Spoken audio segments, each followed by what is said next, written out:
Slovo o jeziku.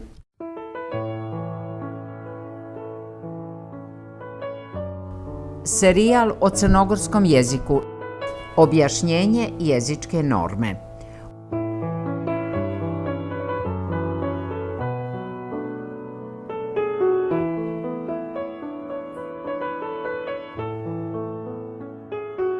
Danas govorimo o nekadašnjem prijedlogu pre i njegovom mjestu u savremenom crnogorskom jeziku.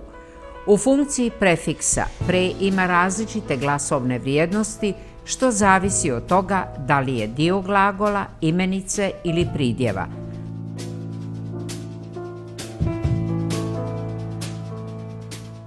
Ako je dio glagola, taj prefiks izgovara se samo kao pre, prelaziti, predlagati, prevariti i sl. Ako je dio imenice, prefiks pre ima dvostruku izgovornu vrijednost, pa je jednako ispravno reći prije ili pre. Na primjer, prijedlog, predlog, prijevod, prevod i sl. Prefiks pre kao sastavni dio pridjeva ima dvojaku upotrebu. Naime, ako se radi o pridjevima koji su izvedeni od glagola, upotrebljava se isključivo pre, prekrojen, preoran i sl. Ako su pridjevi izvedeni od imenica, prefiks se izgovara u skladu sa imenicom od koje je izveden, odnosno dozvoljeni su dubleti, prijekorni, prekorni, prijestupni, prestupni i sl.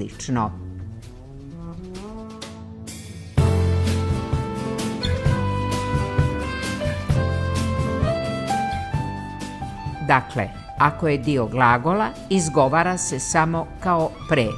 Prelaziti, predlagati, prevariti, prelomiti, predvojiti, preskočiti, prenijeti, prezditi i sl. Ako je dio imenice, prefiks pre ima dvostruku izgovornu vrijednost.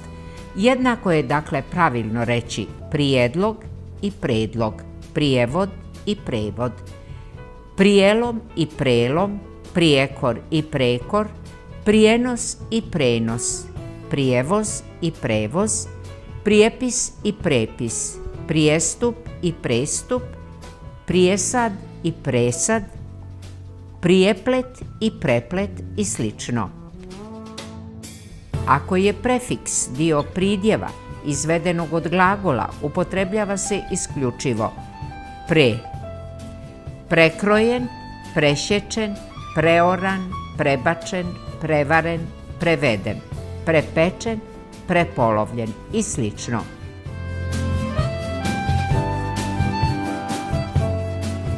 Ako su pridjevi izvedeni od imenica, dozvoljeni su dubleti, prijekorni, prekorni, prijestupni, prestupni, besprijekorni, besprekorni, prijevozni, prevozni i sl.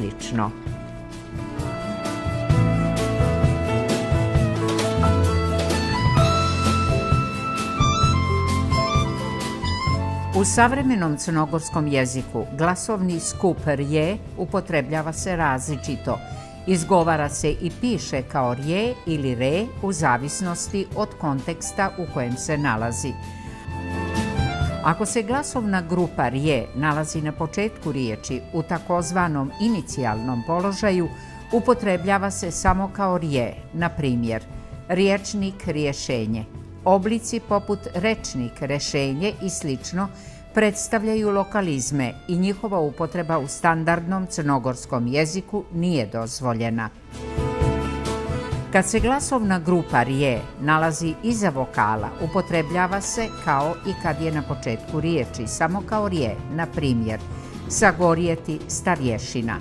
I u ovom slučaju ekavizmi imaju status lokalizama i njihova upotreba je pogrešna.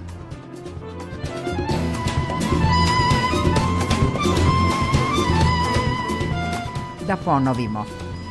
Kada se glasovna grupa rje nalazi na početku riječi, upotrebljava se samo kao rje.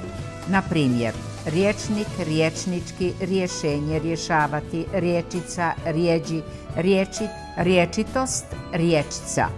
Oblici rečnik, rešenje, rečica, ređi, rečit i slično su nepravilni. Kad se glasovna grupa rje nalazi iza vokala, upotrebljava se kao i kad je na početku riječi samo kao rje. Na primjer, korijenčić, izgorjeti, sagorjeti, narječje, starješina, prorjeđivati, okorjelost, korijenit, nerješiv, starješina, sporječkati. Ekavizmi tipa izgoreti, sagoreti, starešina, sporečkati i slično spadaju u lokalizme i onaj ko ih upotrebljava griješi.